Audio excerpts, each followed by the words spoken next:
Bienvenue sur votre plateforme pour décrypter l'actualité. Plongez au cœur des grands débats politiques, sociaux, économiques et culturels qui façonnent notre monde. Ici, chaque sujet compte, chaque opinion est entendue. Rejoignez-nous dès maintenant pour une analyse percutante et un échange enrichissant. Abonnez-vous à notre chaîne pour ne rien manquer des analyses pointues, des débats passionnants et des perspectives uniques sur les actualités politiques, sociales, économiques et culturelles. Votre soutien fait toute la différence et nous motive à continuer de vous offrir du contenu de qualité.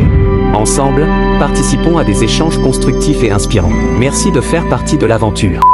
Je dirais aussi que l'armée béninoise, et là j'adresse mes condoléances à cette armée et au peuple béninois, a subi une attaque terroriste terrible. Au moins 28 militaires béninois aux frontières nord du Bénin ont été tués par les criminels terroristes. Et j'ai vu d'ailleurs quelques extraits de vidéos atroces de la barbarie des terroristes contre notre armée africaine au Bénin. Voilà le contexte dans lequel se trouve Patrice Talon. Mais comme c'est un homme qui a décidé de tourner le dos à la vérité, je suis frappé par le fait que quand l'hélicoptère militaire tombe, le gouvernement béninois refuse de communiquer. Et c'est la population, ce sont des citoyens, des internautes citoyens qui ont relayé du mieux qu'ils pouvaient des informations plus ou moins pertinentes sur l'accident.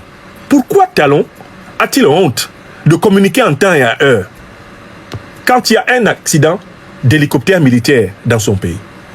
Talon a honte parce que la composition de cet hélicoptère militaire vient confirmer les accusations du Niger contre son régime. La composition de cet hélicoptère militaire vient confirmer ce que l'Alliance des États du Sahel reproche au régime béninois, à savoir d'être une base arrière des forces néocolonialistes et impérialistes qui ont saccagé la Libye, assassiné Kadhafi, armé Al-Qaïda et l'État islamique, envahi le Sahel et qui organisent l'invasion du golfe de Guinée, l'invasion de la République démocratique du Congo, afin de continuer à piller allègrement les richesses du continent africain. Talon a honte d'en parler parce que les internautes béninois, les civils, ont filmé l'hélicoptère et ont filmé les soldats occidentaux, dont certains sont sortis sonnés groggy de l'hélicoptère et on ne sait pas combien seraient morts et de quelles blessures ils souffriraient. Talon a honte de communiquer sur cet accident parce que cet accident confirme, si il était besoin d'en douter, les accusations du président Tiani. Voilà la première raison. Deuxième aspect du problème. L'armée béninoise est sauvagement attaquée. L'armée béninoise laisse sur le carreau plus de 28 de nos braves soldats, de nos frères et sœurs, des pères de famille, des familles de notre Afrique béninoise ont été endeuillées. Je voudrais commencer ici par m'incliner sur les victimes de la barbarie terroriste contre notre armée africaine du Bénin. Il n'est pas question pour moi ici de prendre le moins de plaisir à ce qu'on assassine atrocement les soldats d'une armée nationale qui font le travail de protection de leur peuple. Que mon propos ne soit ni de près ni de loin interprété par qui que ce soit comme étant un manque de solidarité envers mon peuple africain du Bénin, auquel je suis attaché par plusieurs familles qui font partie de ma famille. Attaché par la conscience d'intellectuels panafricains, attachés par le devoir de vérité et de justice, de solidarité envers tous, dans toute la mesure du possible. Donc je salue la mémoire des soldats béninois qui sont tombés. Je salue la mémoire de l'armée béninoise qui fait de son mieux pour protéger son peuple. Mais il y a quelque chose qui m'intrigue. Patrice Talon a fait venir les mercenaires de l'armée rwandaise au Bénin, soi-disant qu'ils étaient plus aptes que l'armée béninoise à protéger le sol béninois. Mais écoutez, est-ce que c'est normal que quand il y a des soldats qui tombent, ce soit toujours les soldats seulement béninois? Où sont les Rwandais, les gens de Kagame, que Talon a amenés pour dire qu'ils sont très forts? Où sont-ils pour affronter les terroristes? Parce que ça me rappelle l'étrange schéma de la MINUSMA au Mali, qui passait son temps à nager dans les piscines bleues de Bamako, pendant que l'armée malienne mourait au front. J'ai l'impression que depuis que les Rwandais là sont arrivés au Bénin, ils ne sont jamais à l'endroit où sont les terroristes. Comment ils font, les soldats rwandais là? Ah, Talon. Donc ils sont concentrés sur la protection de Talon, pendant que les Béninois, eux, sont exposés aux terroristes. Parce que Chaque fois qu'il y a des soldats qui tombent sous le coup des terroristes, ce sont les soldats de l'armée béninoise. Or, Talon a signé un accord de coopération militaire, soi-disant pour que Kagame l'aide à combattre les terroristes. Est-ce que l'armée de Kagame fait aussi, comme les armées de la MINUSMA et de toutes les forces néocolonialistes, de la lutte antiterroriste à tête chercheuse?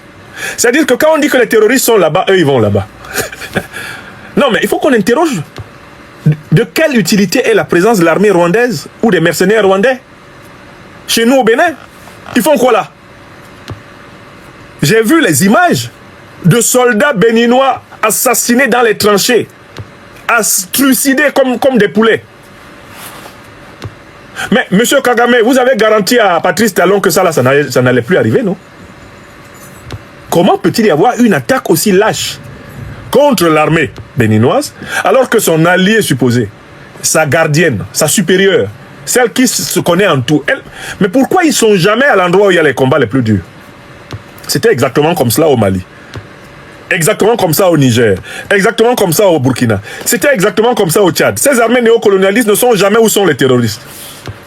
Ils sont tranquilles dans leur camp, en train de se dorer la pilule.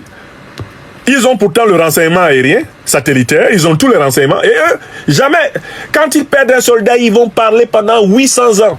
Oh, on a perdu un soldat, on a perdu un soldat. Les Africains perdent des milliers, des dizaines de milliers de soldats. Les Africains, eux, ont donné 3 millions de militaires pour la France. On n'a même remboursé aucun pays africain pour ça. Mais quand il y a 57 des militaires français qui perdent la vie au Sahel, oh, mon Dieu, on nous bassine avec ça le matin, à midi, le soir, même quand on dort, on nous rappelle ça.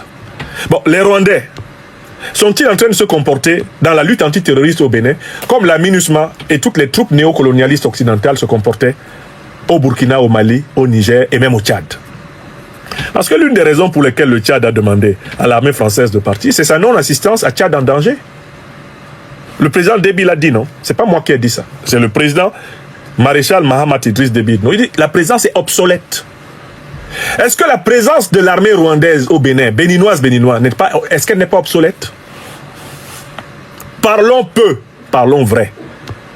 Si l'armée béninoise, finalement, est obligée de se débrouiller toute seule, que fout l'armée rwandaise sur son sol?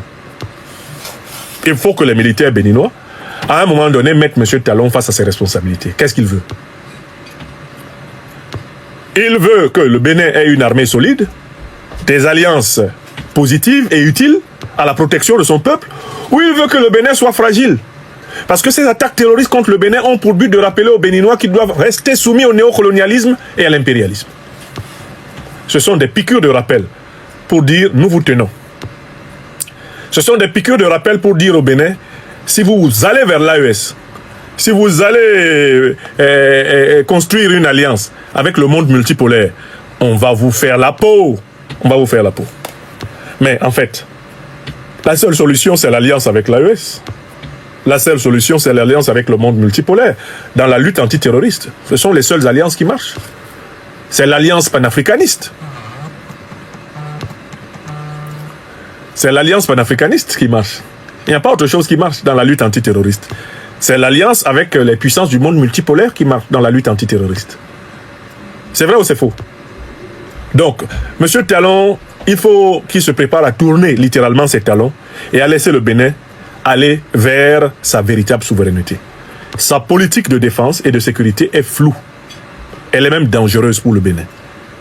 Je salue la mémoire, une fois de plus, des soldats béninois tombés et j'appelle à une clarification géostratégique et géopolitique au Bénin, parce que ce pays ne va pas être livré aussi facilement à la duplicité de l'impérialisme. Alors, merci d'avoir suivi cette vidéo jusqu'à la fin. Alors, que pensez-vous des révélations terribles, des révélations un peu poussées, je peux dire, et des analyses du docteur des preuves, Dr. Proof, Franklin Nyamsi, Wa Cameroun. Si vous êtes nouveau ou nouvelle, juste un rappel sur cette chaîne, merci de vous abonner, liker, il y a des choses intéressantes qui se passent par ici. Et je dis, si vous étiez à la place de Patrice Talon, qu'auriez-vous fait? Donc, votre avis nous intéresse. Merci de laisser quelque chose en commentaire. Et on se capte pour une autre vidéo.